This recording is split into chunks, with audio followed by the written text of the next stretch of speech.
मुन्ना के लेके तू भीतर जा जा।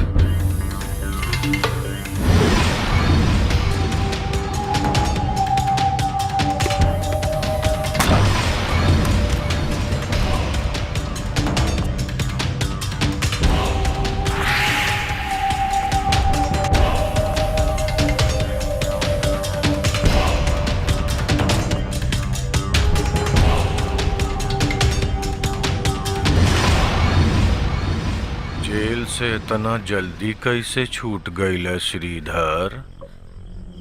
हमरा खिलाफ गवाही देब कोर्ट में, पुलिस के गवाह बन गईल बाड़ा तू, तब्बे नु घर में बैठ के मिठाई खाता रह। हम बोला भाई, हमहू के पूजा करे के बा, दिवाली मनावे के बा, मिठाई खाए के बाद। का हो भैया, हमू मना लिया अपन दिवाली का। इतना कमीना भाई खाली हमरे हो सकेला। जब बर्बादे करे के बाद तो बाप का और बेटी का। नाम मत खराब करिए। खबरदार जो हमारी बेटी के कुछ कहले, पर खान रोक लेकर आके ना छोड़ता।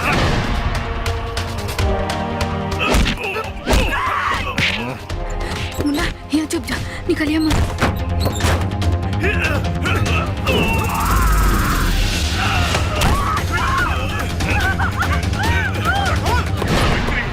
पब्लिक के बचा ला, पब्लिक के बचा ला।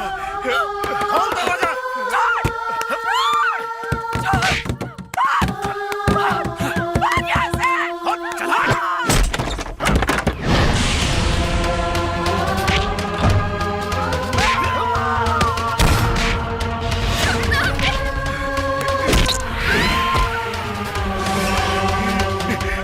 जाते हो ले जाना, आखिरी सलाम लेते जाना।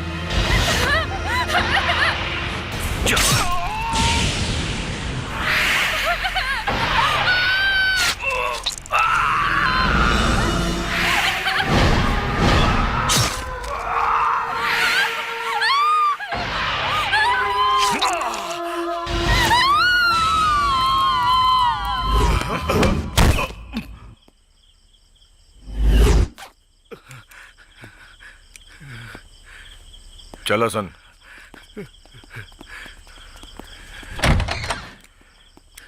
ये काम खत्म का क्या हुआ? ठीक।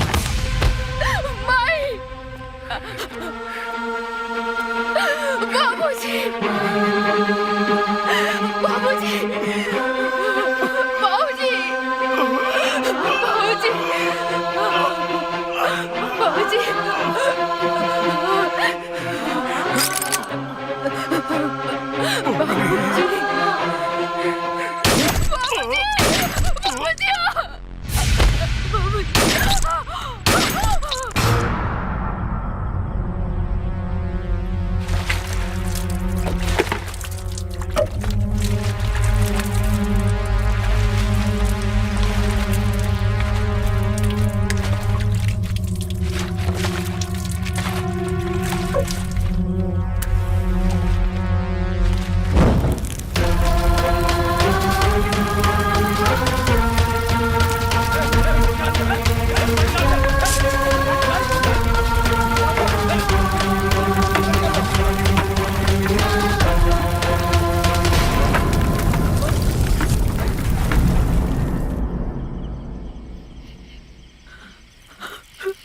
हमार बबलू कहाँ बा? हमार बबलू के खोज दे सर, खोज दे। हम तो बर्बाद हो गए ने, तबाह हो गए ने। सर, लागता इनकर लइका आ गई।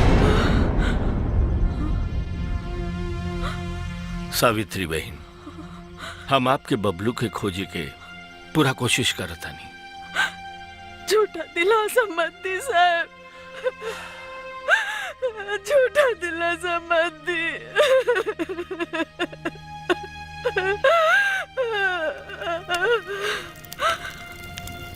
रुक जा बेटा।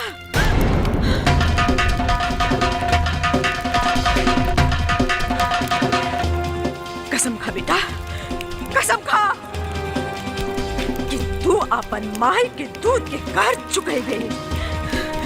जौन आग से तू अपन बाबूजी और बहन के चिता जलावताड़े, वही आग से मलखान और ओकर गिरोह के जला के भस्म कर देबे।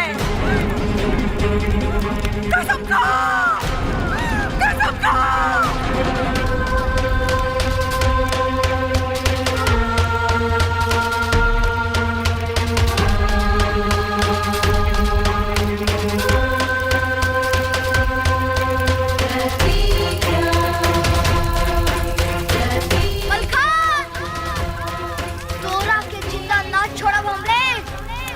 प्रतिज्ञा करतानी हम आज, ये प्रतिज्ञा करतानी। तू पुलिस में काहे भर्ती भइला सूरज?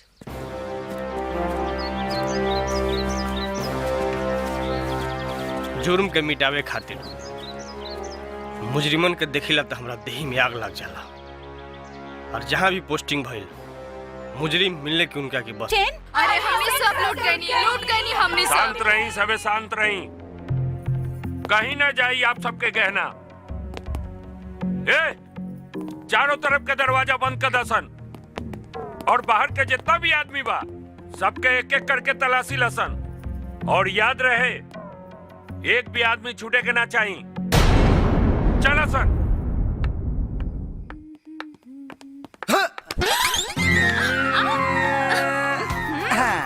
का हो करे जा, कहाँ जा दरू? सबके ढूंढत होई, जायदा हमके। तो काहे खाती बोलो लड़लो हमरा के हिमा? हम कोनो नचनिया गवैया ही हैं?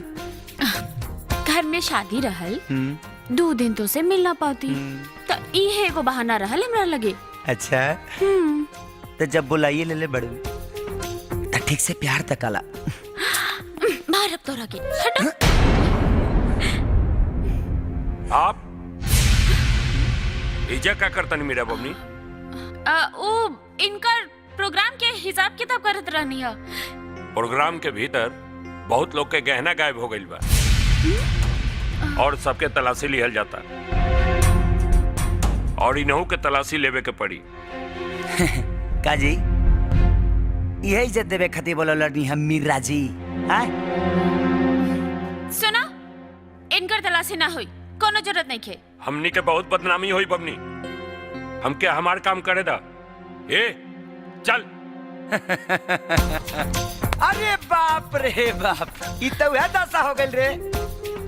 पहला दिन पाहुना, दूसरा दिन ठेहुना, आ तीसरा दिन केहू ना। अगर हम तलाशी ना दीता तो बिना कपड़ा के जैबे एजा से।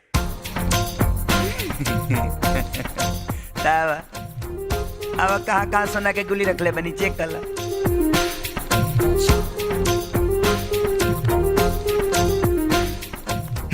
ए, बजा के और कुछ सामान बनी जवा।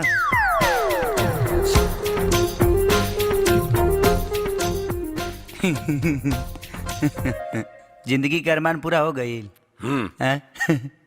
सरकार अपन नाम तो बता दी। जोगिंदर नाम है हमार। ओ, ढेर दिन लेना रही।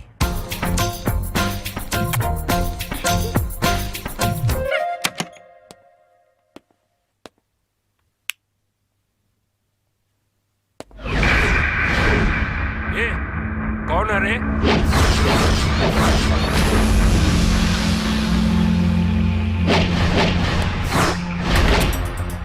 हमके चीन्हे में गलती का दहलीस रे जोगिंदर। हम ही चोर हैं, आ चोर के रोके खाती कोनो ताला नहीं के बना।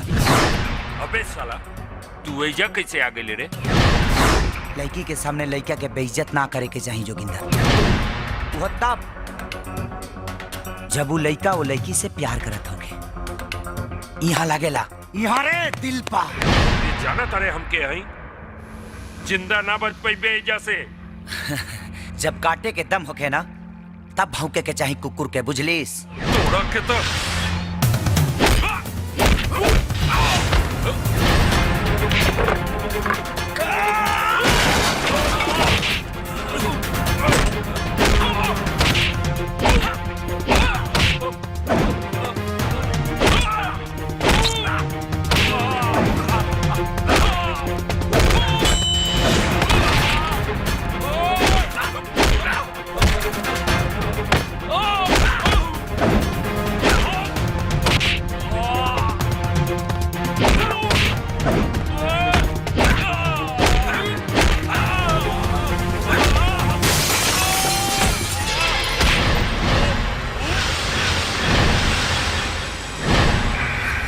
प्यार करे वाला लोग पागल होला। का जरूरत रहे तोरा हमरा पागलपन के ललकार लागे? ए बोल ना बोलबे तब भौंक।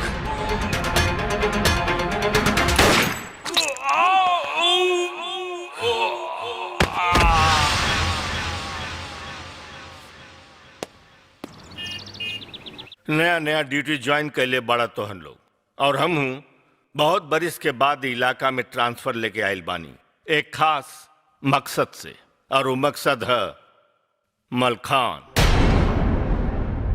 जे एक छोट मोट गुंडा रहे और आज ये इलाका के बहुत बड़ बाहुबली हो चुकल बा।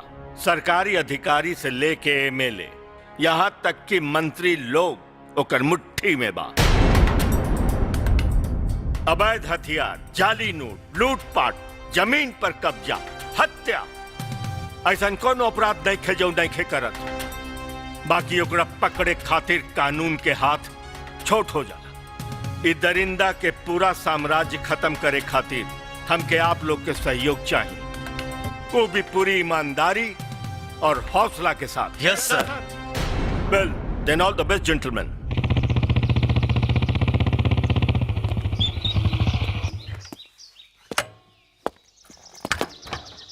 केस का है यार, ये तो बता दे। तू ना पढ़ ले रहा? तू पढ़ले बड़ा ना, तू ही पूछताछ करी है। आओ चला।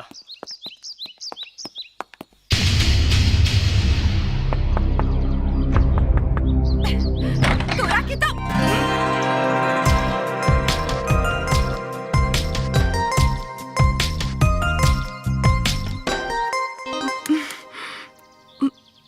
माफ करी साहेब, हम समझ लें कि तार का नाम है? जी सुंदरी। रवा बिरजू खातिर आयल बानी का साहेब? के लागला बिरजू तोहार? भाई हो हमार। ओके गलत फसावल जा रहल बा। वो चोरी नहीं के कैले। घर में और के बा? बाबूजी बीमार बाड़न।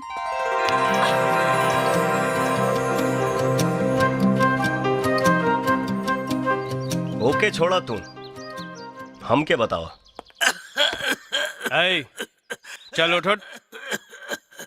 मिश्रा जी के घरे चोरी भइल साहेब। कोनो बदमाश हमार भाई के बटवा और ओकर जूता उठा के वहाँ रख देलस, और बटवा में बिरजू के फोटो रहे।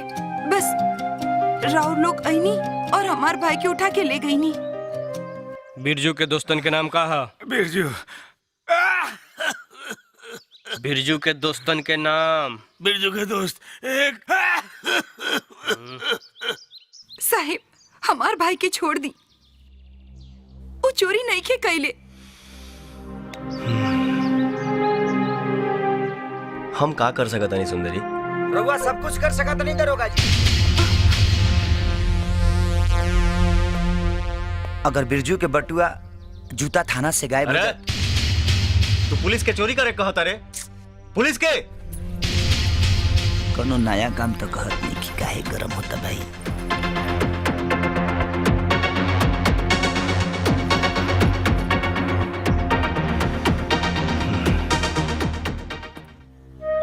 तोहार दुख हमसे देखल निखे जा सुंदरी, हम तोहार मदद जरूर करब। धन्यवाद दरोगा जी।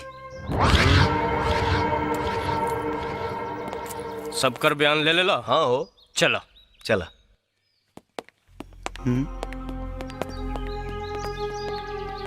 अब बिरजू छूट जाई सुंदरी, छूट जाई।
पवन, तोहर हाथ में काबा? कुछ ना सर, हम तो बस। हाथ दिखावा अपन, हाथ दिखावा अपन।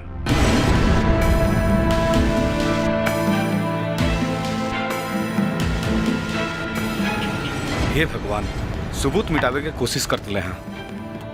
इनका जेब के तलाशी ले। जी सर।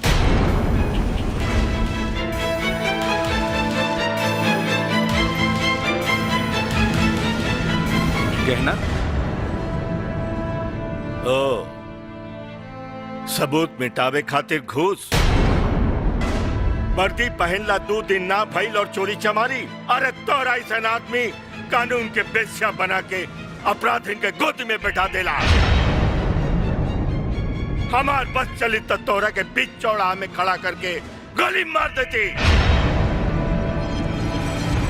एकर रिवॉल्वर और एकर बेल्ट निकाला। हमारा शर्म आवता कि तोरा जैसन आदमी के अपन दोस्त बनाई।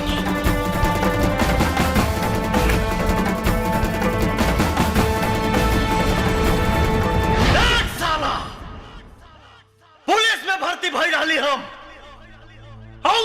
ट्रेनिंग में,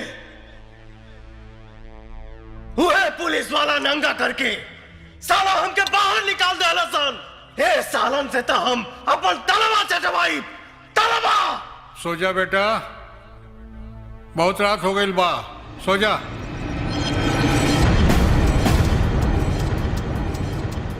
कौनो पुलिस वालन के इतना ताकत नहीं थे कि केहू बड़ मुजरिम पर हाथ डाल सके। हम तन की भर घूस का ले लेनी, वो हरामजादा कमिश्नरवा सबके सामने हमके बेइज्जत कैलास। ये बेइज्जती कभी मत भूलिया बेटा। एक दिन जुर्म की दुनिया में तू राज करवा, राज नहीं खे करे के सलीम चाचा। हमके खाली पुलिस कानून के माई बहन करे के बा। एक बार यहाँ से छूट जाई बस। का सकता था बेटा, कल तो रिहाई है। यही दिन के तो इंतजार रहे सलीम चाचा। है खत ला, ये खत मुख्तार के दे दी है और के हमार सलाम कह दी है, तो के जे चाहिए वो सब मिल जाई।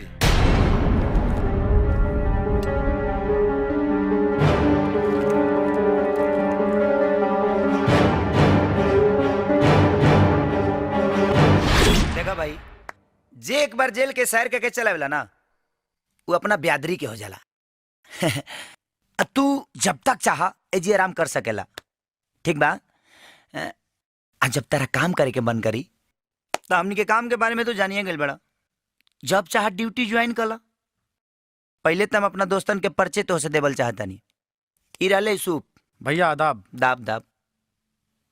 इरले राजू प्रणाम। आई हमें बिरजू नमस्ते। अभी अब के जमानत पर छूट गए बड़े। चलो लो हमनी के काम धंधा में लागल जाए भाई के आराम कर। ठीक बा भाई। प्रणाम। चला।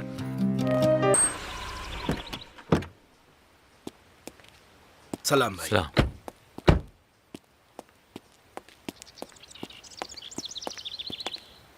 चल सलाम अलैकुम। सलाम भाई। तो सलीम रामपुरिया एकर सिफारिश कैले बा। जी दादा साहब। आ तो सीधा एके लेके हमरे सामने खड़ा कर देला। जी ये गलत ना कहला मुख्तार। कम से कम भैया से पोस्टर लेवे के चाहत रहे। गलती तो तू कैले बड़ा मुख्तार, और हर गलती के एगो सजा होला। का भौकाल? जी भैया। पकड़, चल मुख्तार के गोली मार दे। दादा साहब, अरे ये क्या होगा था दादा साहब? अरे चुप, मोहम्मद। चल लइका, मार गोली। दादा साहब, एकर सजा भी हो जाई और तोर इम्तिहान भी। दादा साहब, हमार गाना खत्म भइला से पहले गोली चल जाए के चाहिए।